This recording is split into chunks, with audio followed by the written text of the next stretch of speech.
మహాకుంభమేళ ఇదో పరమ పవిత్రమైన వేడుక. భారతీయులందరూ కలిసికట్టుగా గంగా నదిలో పుణ్యస్నానాలు ఆచరించే వేడుక. భారతదేశానికి ఎంతో గర్వకారణమైనదిగా గుర్తింపు పొందినది ఈ వేడుక. అలాంటి ఈ వేడుక ఇప్పుడు అపహాస్యంగా మారుతోంది.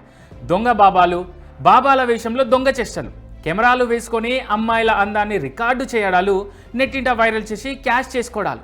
పూర్తిగా కాకపోయినా ఇది కూడా జరుగుతోంది, ఇది కూడా కనిపిస్తోంది.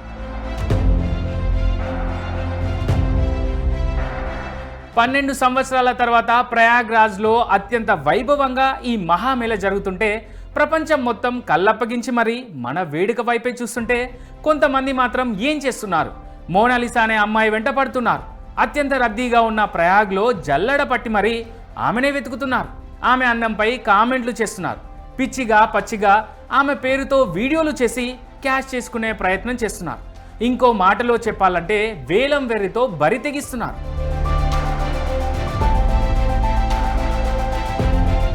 ఇండియాలో సోషల్ మీడియా కల్చర్ పెరిగింది, ఒప్పుకోవాల్సిందే. అదో ఇన్కమ్ జనరేట్ చేసే టూల్గా మారింది, ఇది నిజమే.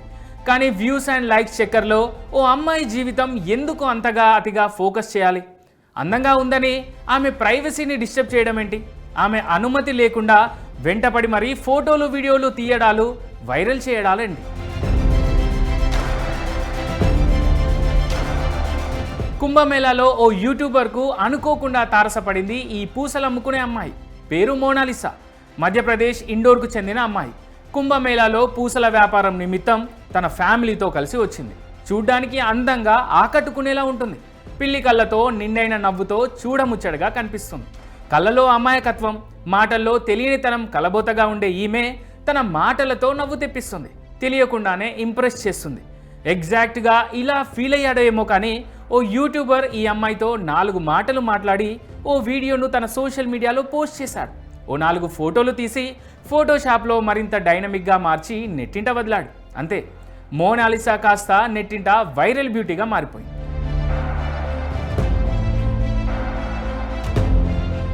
మరేం పని లేదన్నట్టు, భాషతో ప్రాంతంతో సంబంధం లేదన్నట్టు ఇండియాలో ఉన్న చిన్న చితక యూట్యూబర్లందరూ పొలోమని ఆమె కోసం ప్రయాగ పరిగెత్తారు. ఫోటోలు, వీడియోలు, ఇంటర్వ్యూల పేరుతో మోనాలిసా డేరా ముందు తిష్టేశారు. మోనాలిసా దినచర్య అని ఒకడు, మోనాలిసా దగ్గర పూసలు కొన్నానని ఇంకొకడు, మోనాలిసా డేరా టూర్ అని మరొకడు, మోనాలిసా నాకు ఐ లవ్ యూ చెప్పిందని ఇంకొకడు. ఇలా ఆమె చుట్టే రకరకాల వీడియోలు చేయడం, నెట్టింట వాటిని వదలడం పనిగా పెట్టుకున్నారు.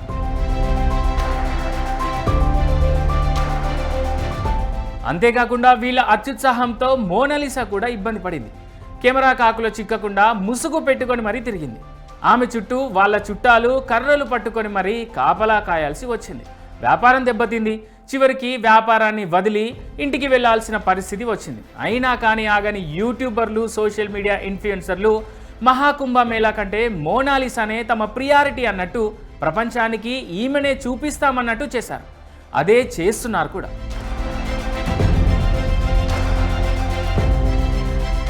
ఇన్స్టా ఓపెన్ చేస్తే చాలు మోనాలిసా తప్ప మరెవరూ రావడం లేదు. ట్విట్టర్ ఓపెన్ చేస్తే చాలు ట్రెండింగ్లో మోనాలిసా హ్యాష్ ట్యాగే మస్ట్. యూట్యూబ్ క్లిక్ చేసి షార్ట్స్ను స్క్రోల్ చేస్తే చాలు మోనాలిసా నవ్వులు, ఏడుపులు, మాటలే. దీంతో సోషల్ మీడియా కాస్త మోనాలిసా మీడియా అన్నట్టుగా మారింది. దీంతో ఇప్పుడు ఇదే విషయంపై డిబేట్ కూడా స్టార్ట్ అయింది. ఇక కొంతమంది పెద్దలు సోషల్ మీడియా ఇన్ఫ్లుయెన్సర్లకు, యూట్యూబర్లకు కొన్ని సూచనలు చేస్తున్నారు. మన మహాకుంభమేళా వేడుకను మాత్రమే ప్రపంచానికి చూపించాలని, మన వేడుక గొప్పతనాన్ని వీడియోలో చిత్రీకరించాలని చెబుతున్నారు. కుంభమేళా ఫిబ్రవరి 26తో ముగియనుందని, ఆ తర్వాత ఇక మీ ఇష్టం అంటున్నారు. వారు కూడా కరెక్టే చెప్తున్నారు కదా.